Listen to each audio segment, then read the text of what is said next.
¿De verdad consideran a los museos como templos de la verdad? Despierten. Son instituciones globales para la censura de nuestra memoria. En realidad, son gigantescos agujeros negros donde aquello que no está registrado en una base de datos oficialmente nunca existió, lo que significa que puede ser robado, quemado o suplantado sin un solo testigo. Llevamos décadas alimentándonos del mito de la preservación cuidadosa del patrimonio, pero tras el cristal blindado de las vitrinas se oculta o bien un caos total o un frío cálculo basado en nuestra ignorancia. Lo que ven en las salas es solo una fracción diminuta de la realidad, filtrada por el rígido tamiz de los intereses de alguien.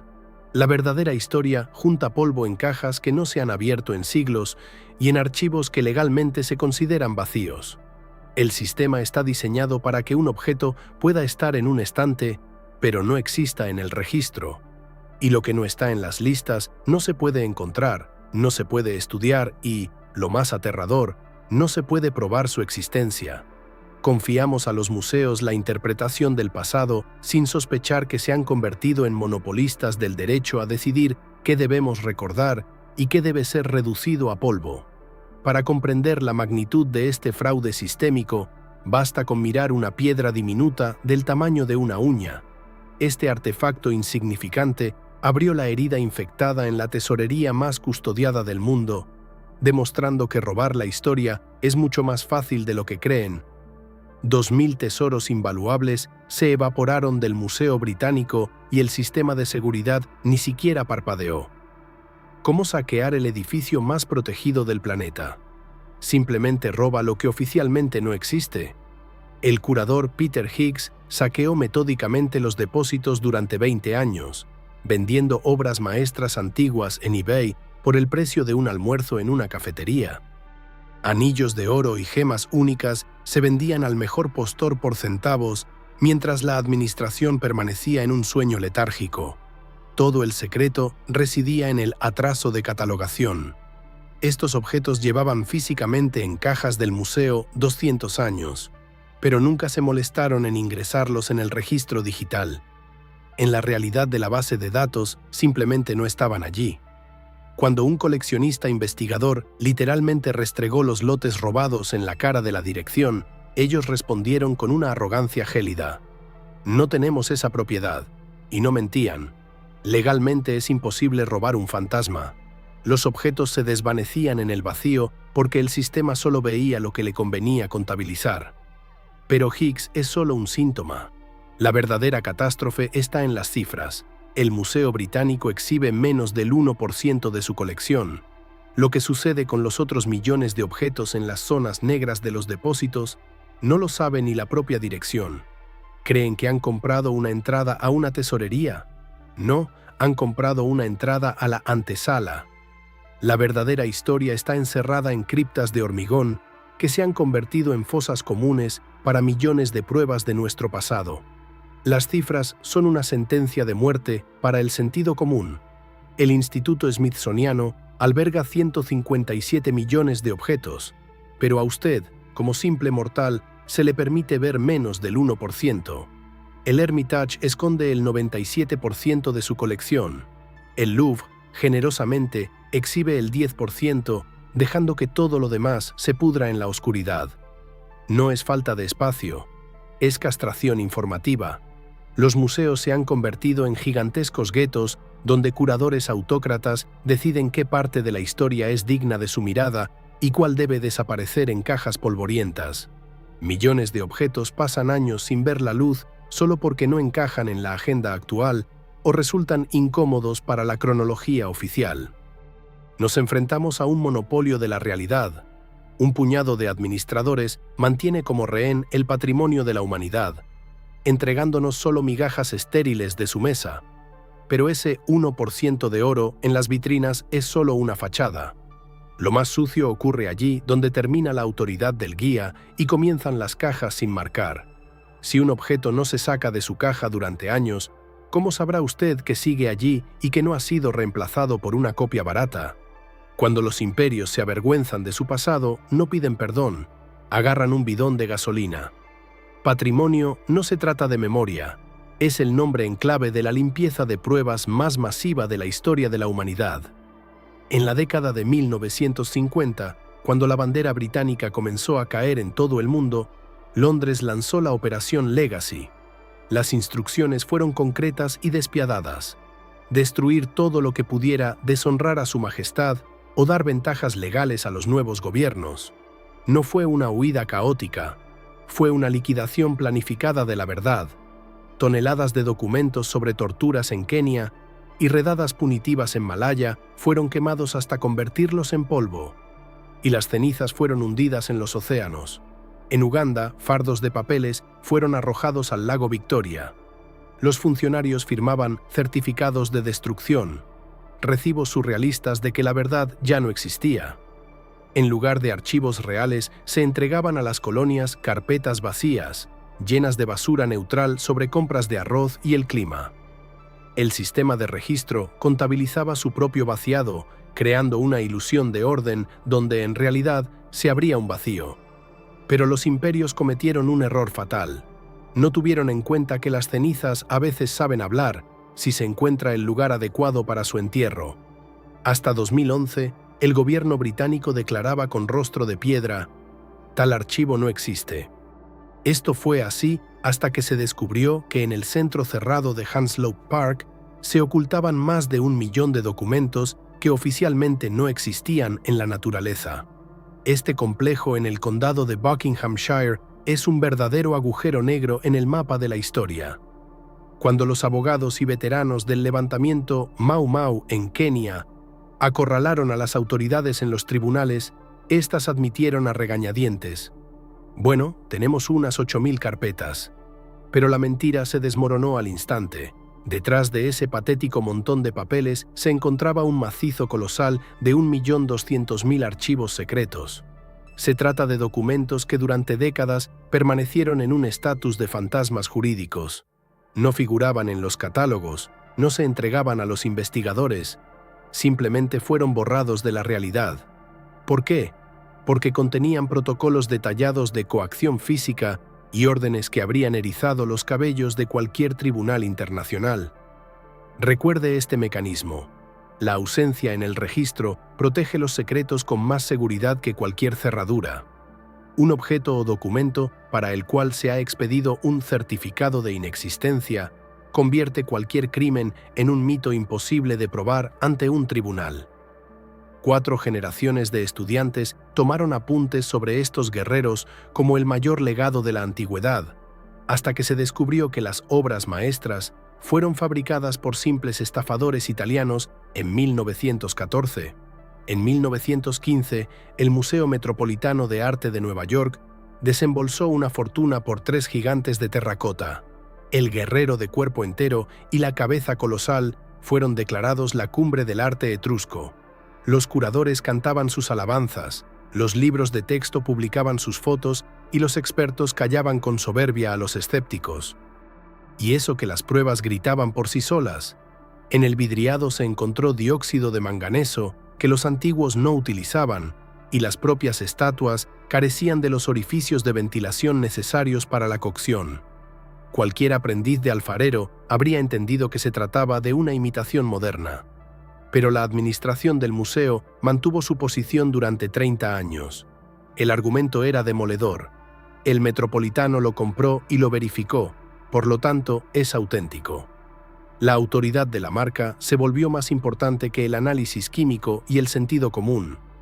El sistema se sostuvo bajo palabra de honor hasta que en 1961 uno de los falsificadores, Alfredo Fioravanti, se presentó en el museo y mostró las pruebas.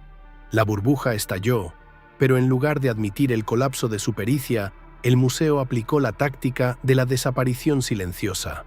Cuando la mentira se vuelve demasiado evidente, los objetos no se destruyen, se los ejecuta con el silencio. Bienvenidos a la morgue de los museos, donde las pruebas del fraude se esconden con más celo que el oro en Fort Knox. Tras admitir la vergonzosa verdad sobre las falsificaciones etruscas, el Metropolitano no hizo acto de contrición, simplemente expulsó a los guerreros de las salas hacia un depósito especial que los empleados llaman cínicamente la morgue. Y aquí reside la principal paradoja. Mientras el objeto fue considerado una obra maestra, estuvo disponible para el público y para inspecciones independientes. En cuanto se reconoció como falso, se restringió su acceso en interés de la seguridad científica. Ahora, para ver a estos ídolos, es necesario ser una persona de confianza de la administración y tener una justificación de peso. El objeto no solo se quitó de la vista, sino que se retiró de cualquier control público. Es la táctica ideal. Si un problema no tiene solución, hay que aislarlo en una zona donde no haya nadie que haga preguntas. Esto no es la corrección de un error, es la conservación de un fracaso. Los museos crean cementerios enteros de objetos incómodos que estorban a la versión oficial de la historia. Y cuantos más esqueletos de este tipo hay en el armario, menos verdad queda en las salas de exhibición. Admitir una falsificación significa reconocer que millones de dólares de los bolsillos de los patronos se malgastaron en un montón de ladrillos modernos. ¿Creen que les mueve el amor al arte? Les mueve el miedo a una auditoría. Cada compra en un gran museo no es solo un acto científico, es una transacción financiera con una estela muy larga. Cuando el Metropolitano gastaba los presupuestos anuales de departamentos enteros en los guerreros etruscos, generaba una contabilidad en la que creían inversores y donantes. Si se admite que el peritaje fue un fraude y que los curadores eran aficionados presuntuosos, todo el sistema de confianza experta se derrumbaría como un castillo de naipes. Precisamente por eso, la administración ignoró durante 30 años los análisis químicos y las cartas de científicos italianos. No fue una discusión científica, fue encubrimiento mutuo y autodefensa institucional. Admitir el error significa anular la capitalización de la marca. Es más fácil alimentar al público con mentiras que poner en peligro los futuros desembolsos de fondos. El instinto de supervivencia del sistema siempre es más fuerte que la inclinación hacia la verdad. La mentira en los museos se mantiene exactamente mientras su mantenimiento resulte más barato que la vergüenza pública y las demandas financieras de los donantes engañados. Entre en el catálogo en línea de cualquier gran museo del mundo y mire a los ojos al caos sistémico. Miles de registros rezan: fecha de registro no establecida, origen desconocido. No es una casualidad, es una forma legal de borrar las raíces de cualquier objeto. En 2019, el Museo Nacional de Historia Natural del Smithsoniano lanzó una bomba informativa. Admitieron que no tienen la menor idea de dónde proviene el 30% de los restos humanos en sus fondos. Más de 3.000 objetos que no son simples cajas en un estante, sino destinos humanos convertidos en inventario anónimo. Es la mecánica estándar de acumulación. Los objetos llegaban más rápido de lo que se podían registrar, creando gigantescas zonas grises. En estas condiciones, cualquier artefacto queda suspendido en un limbo. Existe físicamente, pero jurídicamente no tiene historia, ni dueño, ni derechos. Tal anonimato es el caldo de cultivo ideal para las maquinaciones. Si un objeto no tiene biografía en el registro, su suplantación o desaparición no levantará ni la sombra de una sospecha. Estamos acostumbrados a creer que el museo otorga la inmortalidad a los objetos. En realidad, a menudo les otorga el olvido, privándoles de su contexto y convirtiéndoles en pruebas mudas que nadie podrá utilizar contra la versión oficial de la historia. El robo en Londres, las hogueras en África y las falsificaciones en Nueva York tienen motivos distintos, pero la misma firma. No es una serie de errores lamentables, es el trabajo de un mecanismo bien engrasado para la gestión de la realidad. Observe estos casos simultáneamente. La negligencia de un conservador en el Museo Británico que simplemente no tuvo tiempo de describir las cajas en 200 años. La orden estatal de Londres de destruir pruebas incriminatorias en Kenia. La vanidad de los curadores del Metropolitano protegiendo su reputación. Diferentes personas, diferentes objetivos, pero el resultado es idéntico. Lo que se elimina del registro o se sustituye en él, deja de ser parte de la historia. El sistema siempre conserva la envoltura exterior. Los números de inventario están en su lugar. Las carpetas en los archivos están numeradas. Las fichas del catálogo están completas. Pero por dentro hay o bien un vacío absorbente o bien una mentira descarada. es la documentación estéril. Ante cualquier solicitud de un inspector, el sistema emite un papel que confirma que todo está en orden, aunque en la caja, en lugar de oro antiguo, haya escombros de construcción. Lo más aterrador aquí no son los villanos en los despachos, sino la gente común que simplemente hacía su trabajo. La suma de sus pequeños compromisos, pereza y docilidad crea un sistema global que convierte el pasado en plastilina, con la que se puede moldear cualquier versión conveniente del presente. Vivimos en una historia que ha pasado por el fino tamiz de la censura, la pereza y la corrupción. Lo que usted ve en los libros de texto y en las vitrinas no es la verdad, sino solo el residuo aprobado que no tuvieron tiempo de quemar o robar. Los 3 casos que hemos analizado salieron a la luz solo gracias a casualidades increíbles. La vigilancia de un coleccionista, la demanda desesperada de unos veteranos y la confesión tardía de un falsificador. Elimine cualquiera de estos eslabones y las gemas seguirían saliendo del Museo Británico. En Hanslope Park, oficialmente no habría ni un solo archivo secreto, y los guerreros etruscos seguirían considerándose el estándar de la antigüedad. Solo vemos las brechas en el sistema que éste no tuvo tiempo de parchear. La verdadera historia de la humanidad sigue encerrada en cajas sin nombre y archivos negros, cuyo acceso está cerrado por las puertas blindadas de la mentira institucional. Nos muestran una versión reluciente del pasado, mientras los artefactos auténticos se convierten en polvo o se asientan en cajas fuertes privadas.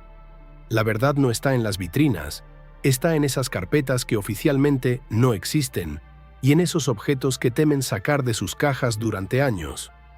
¿Está dispuesto a admitir que la mayor parte de su pasado es una página en blanco que los administradores del sistema han rellenado con una ficción conveniente?